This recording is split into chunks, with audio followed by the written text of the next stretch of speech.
human race get off your knees. We get off our knees, we look this system in the face, and we say no more. We're not cooperating anymore with our own enslavement. And the thing is, the power is with us in numbers alone. We don't understand our true power. I mean, look, don't panic, organize. I think I see an answer to this. It's in front of our faces. This system is a house of cards, a row of dominoes, however you want to symbolize it. Push one down, all the buggers have gone. Divide and rule is there to stop us responding to this in unity by fighting among ourselves. I mean, if you've not seen it, it's worth watching on YouTube. This is a video called The Tiny Dot.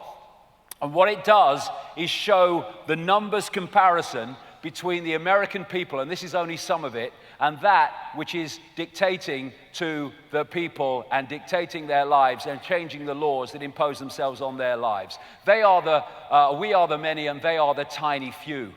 And to stop us doing that, they have to divide and rule us. Look, 535 members of Congress dictating to 300 million people. What are we doing? And in fact, it's even less than that are actually doing the dictating. 650 MPs, 63 million people. What are we doing? And it's much less than that again, in fact, who are actually calling the shots. So what they have to do is divide and rule us. So we're fighting among ourselves, and therefore we don't focus ourselves together in unity on the common control system. So they play us off, religion against religion, politics against politics, income bracket against income bracket.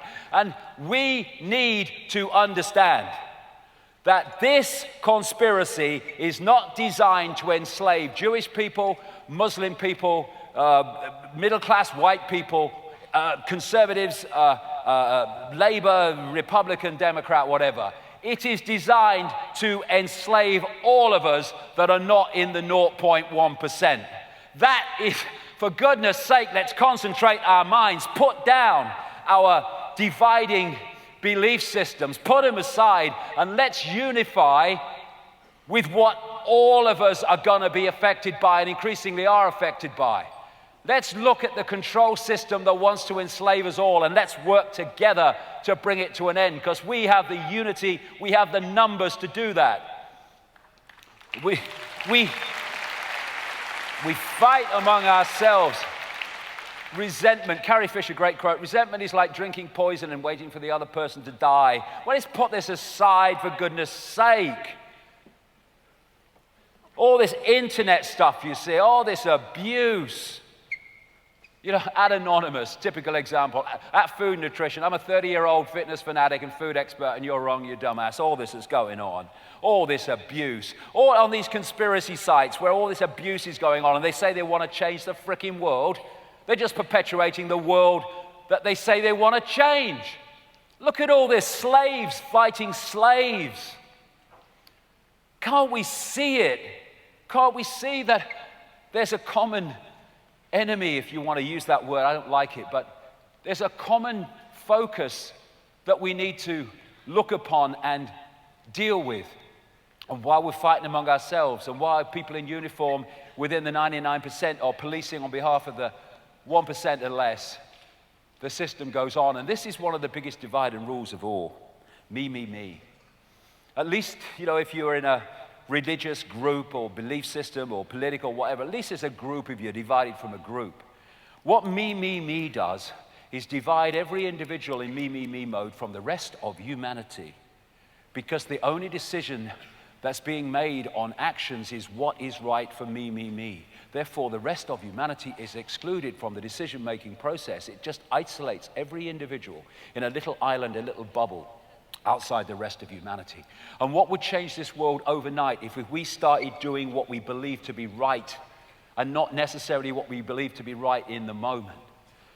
Not screwing someone because we can, but doing the fair thing because we can. And if we just do what we believe to be right as opposed to what we believe to be right for us in that moment, that will transform everything, because this world's been created by people making decisions for their own benefit instead of the benefit of the greater humanity, the greater oneness, the greater I. And when we cut off the energetic sustenance of this force, which depends on low vibrational, distorted emotion and distorted thought, then the power is withdrawn from that which oppresses us. If we withdraw that energy source and bring in that energy source, the game is over, because we turn the electricity off. We turn the nutrition off that feeds the beast. And again, we're back to the same thing in that Native American wolf image. Think love, think peace, think harmony. And then we turn the collective energy field, the energetic sea, into love, peace, and harmony. And the world is not what it used to be. Kindness, it doesn't cost a thing. Sprinkle that shit everywhere.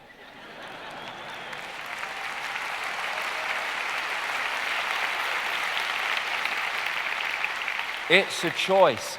And I'm not standing here like, cross-legged Buddha on a mountain. We all have these challenges to deal with. Hug the world to sanity. Give me a hug. Hug the world to sanity.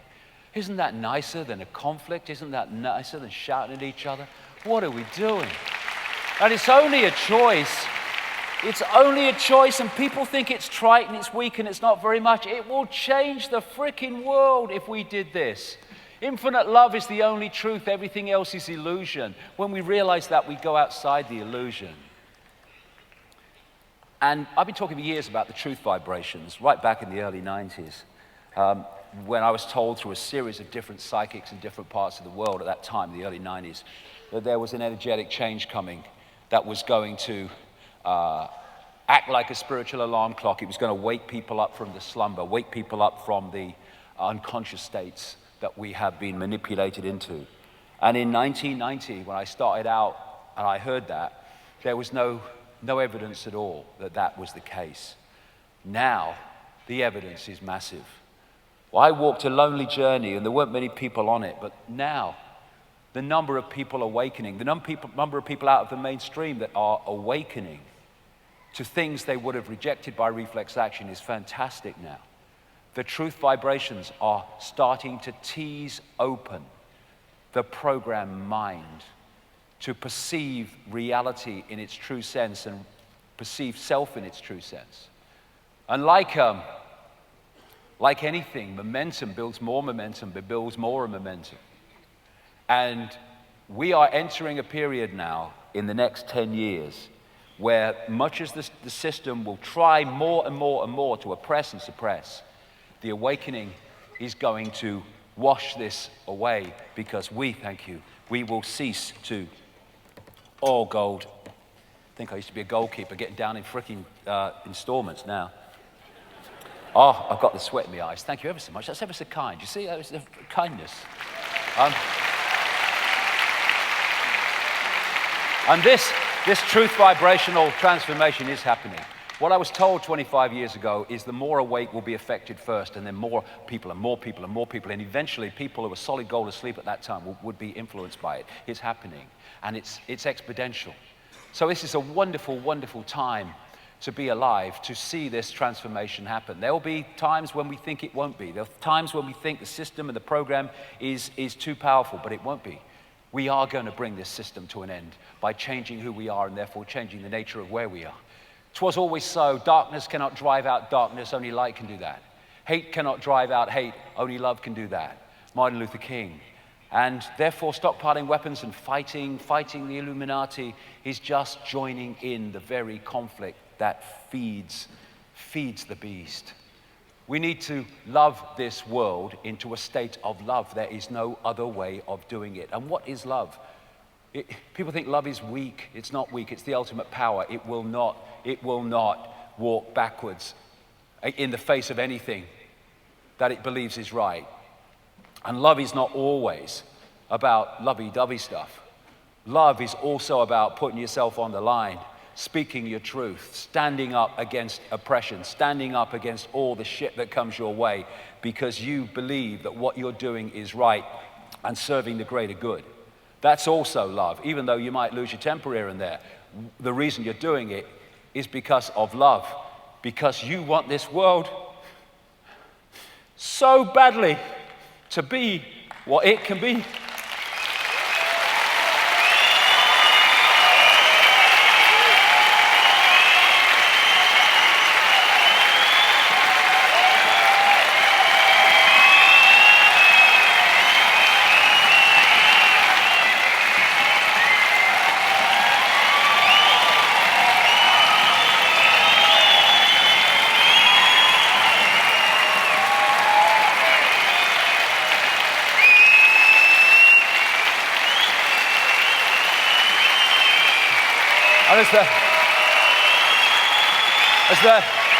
As the man said, I've been to the top of the mountain and I've seen the promised land.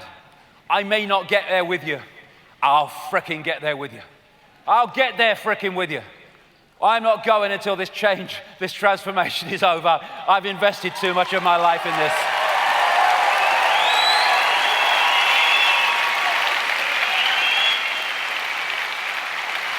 But if you talk about destruction, don't you know you can count me out? We don't have to fight. Critical thinking is not the manifestation of red mist. We need to stay calm. We need to stay in the heart. You don't fight for peace, you peace for peace. All the reasons I've talked about. I'm no longer accepting things that I cannot change. It's time to change things that I cannot accept and not accept anything less. Be a loose cog in the machine and the machine will cease to function. Stop cooperating if no one rules, if no one obeys. That's the point. And there's billions of us being oppressed by a few. If we stop cooperating with our own oppression, the game is over. Unthinking respect for authority is the greatest enemy of truth. Look at it. What if these sheep, these goats, whatever they are, refused to cooperate with these two? What would these two do? They would know what to do. It's all over. And this is a great quote from Gandhi. Don't cooperate with evil, he said. You assist an evil system most effectively by obeying its orders and decrees. An evil system never deserves such allegiance. Allegiance to that means partaking of this evil. A good person will resist an evil system with his or her own soul. We need to stop cooperating with our own enslavement together, and it will be over. It's our cooperation with our own enslavement that makes it possible. What happens if they stop complying, Mom? We're fucked.